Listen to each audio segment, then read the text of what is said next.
Basically, it just dawned on me that no one has actually written agricultural sciences yet, which is very weird because why are we not writing it already? Let's talk about paper one and what is going to be in your paper one for agricultural sciences: animal production, animal nutrition, protection and control, and reproduction. If you do life sciences, basically, this should be actually straightforward for you. The paper is 2.5 hours, 150 marks. It has 4 questions. You have to answer all of them. Section A is usually your short term questions, it's 45 marks, straightforward. Question 2 to 4, it's questions that are specific to each topic, and it's a total of 150 marks. And when we look at the cognitive level needs of this paper, 40% of the paper is like your knowledge, name, list, indicate, provide. And then 40% is comprehension and application, and only 20% is high order questions, which is things like formulate your own opinion, comment on this, recommend strategies, recommend this, recommend that, da da da da da, the works. But now, how do you actually do well in this paper?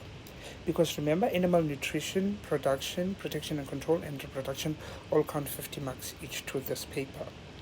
And remember that 50 mark is going to be broken down into the multiple choice, da da da da da da da da. When we talk about animal nutrition, the things that you really need to look at, you need to know the 5 calculations. And what are the 5 calculations? I'm going to mention 4. Type the last one in the comment section. There is the digestibility coefficient, there's the nutritive ratio, there's the Pearson square, and there's the feed flow. What's the 5th one? Bestie, you better answer. Tell me now. Write it down there. You need to know how to write the correct formula, substitute and simplify the values, and write the answer with the correct unit, and use proportionality, and as well as interpretation of results if you are given. And also you need to also know that the types of feed you can be given assessed on the 4 examples from each subdivision of the 4 types of feed: protein, carbs. You can be asked examples of these. You also need to know the importance of feeding in each example of the group, like when we're looking at the suitability of leucine hay against the maize stock, for example.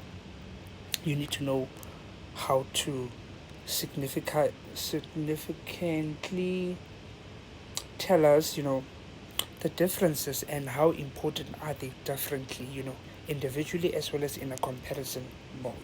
Animal production, protection and control, you need to know production system and farming systems.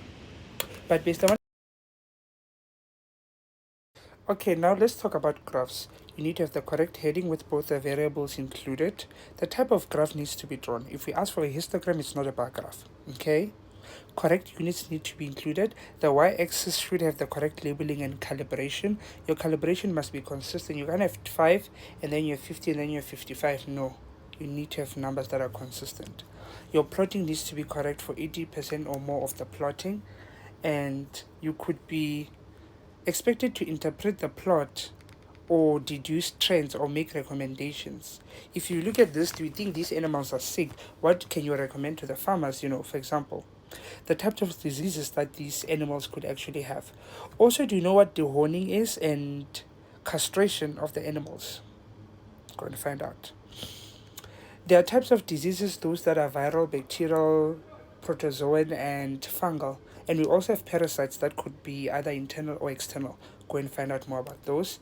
And you need to know the types of animals they infect and the agent that is used, the symptoms the animals will have, the control, the preventative measures that these farmers or companies could put in place, the economical implications, and the role, of the state in preventing these diseases. Okay? And when it comes to pregnancy and fertilization, especially with animal reproduction, you need to know some of the problems of pregnancies as well, bestie. If signs that the animal is about to give birth, what are those signs? Lactations, what's the hormonal control that's involved in there? So you need to know what a non-ruminant and a ruminant is.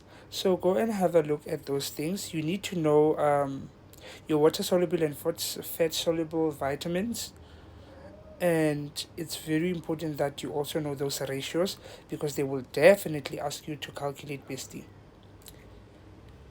How do you handle animal farms? Is there a difference as to how you handle a cow to a sheep and a pig and poultry? Which one is a ruminant, which one is not?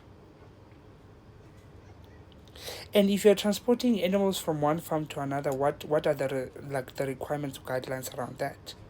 Animal health. How do we know that a cow is sick?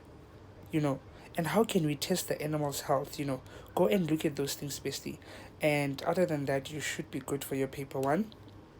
Good luck, bestie. Peace.